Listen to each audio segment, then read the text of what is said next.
Just first and foremost, a great person. But I would say that I recognized it pretty early. I mean, this guy's been doing it at a high level for a really long time. He's just a great person, great team guy, great communicator. Brings a lot of energy to the staff, to the team, and I think he's going to do a great job. He talks a lot about youth technology. I'm curious what kind of ways he introduces that stuff. Yeah, well, first of all, he's a whiz on PowerPoint and all that, and he's got some of the most epic presentations I've ever seen. So I think the guys there, the staff, the players are going to be very excited when they see him. My excitement level or the fans' excitement level? No, I think it's going to be great. It's great for our game. I think it'll be great to see, hopefully, a ton of Packers jerseys over there. It'll be my third time going over there, so typically what you see every team represented there, and hopefully that day we'll see a lot of green and yellow. As a follow-up, how can you learn the first couple of times for a team that hasn't been there? Well, I think you just going through that process is so beneficial. I know, like the first time going over there, not really sure what you're getting into, and then when I was with Tennessee the following year after LA, we went and we kind of followed the same format, left Thursday after practice. So it'll be new for most of our guys. Obviously, we're the only team that hasn't gone over there. So, but I think just going through everything, being a part of that process will hopefully give us an advantage. Matt, did you feel any peer pressure from Kyle and Sean to not go up? It definitely made me think twice. So this might be my last appearance here, so take advantage of it. Matt, with your offensive coaching staff changing a little bit, does that change your scheme at all? And if so, how does that change the way you approach the combine? No, I wouldn't say it changes our scheme. It does not change our philosophy. Certainly, you've got to integrate the new pieces into it, and teach these guys what you want. And but we're very, very confident that we've got guys that are ready to do that, and we'll really dive into this stuff. I would say starting next week, kind of going through all our self-scout, and right now our guys are more focused on free agency, on the draft process, and so it'll be good to get everybody back in the office next week and really dive into our scheme.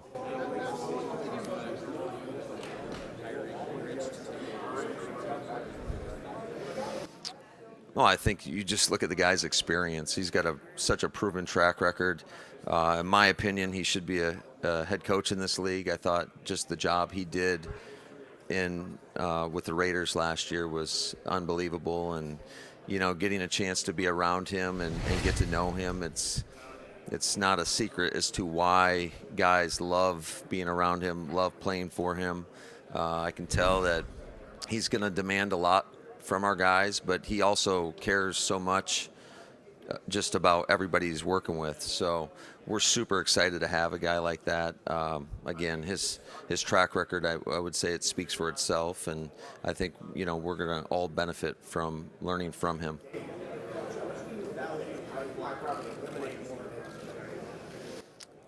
It's absolutely paramount.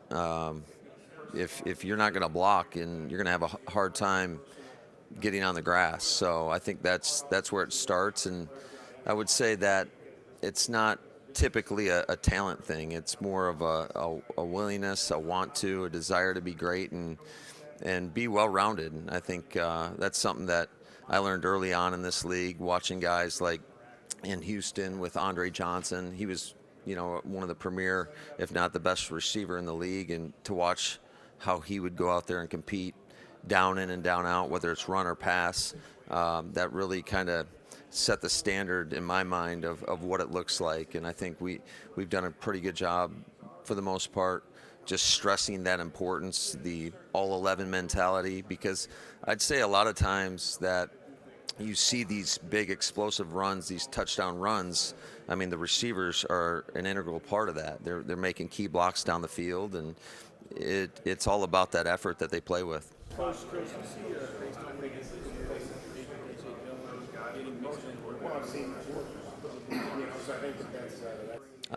I thought we mixed them in a decent amount last year, but apparently not enough. No, he is a premier back. We're fortunate. We've got two number one backs, and they both offer a little bit something different. But the one thing that I love about both of those guys is they're obviously they can run the football at a very high level, but just their contributions in the passing game, whether it's in the in protection, whether it's receiving out of the backfield, whether it's lining them out wide. I think both of those guys are very versatile, and that's an important part to our offense. Certainly, I think you felt the effects of when we lost AJ in that playoff game. I mean, we were missing a little something there. So, no, we're super excited about both those guys, and I think AJ is just kind of scratching the surface of what he can become. Now, what do you appreciate about him? There's so many things. I don't know where to start, but I would tell you that again, it all starts with the type of person that you're getting. And I mean, he's a super loyal dude, great family man, cares about everybody he's around. His players feel that. I think he's extremely detailed. He's a really hard worker. Always brings great ideas to the table. A great communicator, brings again a lot of energy, and certainly we're going to miss him, but. I think Chicago definitely got a real guy down there, and I think it's a matter of time before he's standing up at this podium as a head coach. Matt, how do you evaluate, look back at the season now you start looking forward to 2022, how do you evaluate trying to strike a balance between the regular season success that you had, or that you won, compared to obviously a disappointing end to the season, maybe some of these numbers? Yeah, well, ultimately, there's only one happy team at the end of this. Unless you're hoisting that Lombardi trophy, everybody's disappointed. So I think we've done a lot of great things. Certainly haven't accomplished the ultimate goal, and we're not going to rest until we do that. And then if we're able to do that, then it's you kind of flip the script and it's on to the next year. So we're always going to chase that goal. That is the number one goal, and but we're going to take it the same way we always do, and it's one day at a time, one game at a time. And I know these local guys are probably rolling their eyes right now because they've heard me say it a million times, but I really do believe in that process. I think it's one day at a time. I know you made clear you want Aaron back. I think you always have expectations for yourself and how it applies to you. That's an ongoing process. But it's definitely. Yeah, you always want to be respectful because I know it's a lot to take on. He's got a lot to think about, and certainly I'm making sure that I consistently communicate with him, but also want to be respectful of his time and the process that he has to go through. Coach, is it as simple as adding two new voices to the room when it comes to your offensive game plan session?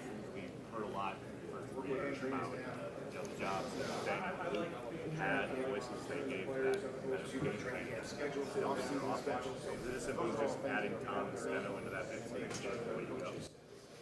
Well, I think you're always constantly evaluating your process and how you go about game planning. Certainly, I think there's going to be a learning curve for everybody and how we go about it with the new group that we have. And that's something that I'm really looking forward to over the next few weeks and few months as we approach into the season of how are we going to do that? How are we going to be as efficient as possible and try to put our team in positions for success. So, like I said, we'll kind of dive into that, starting next week.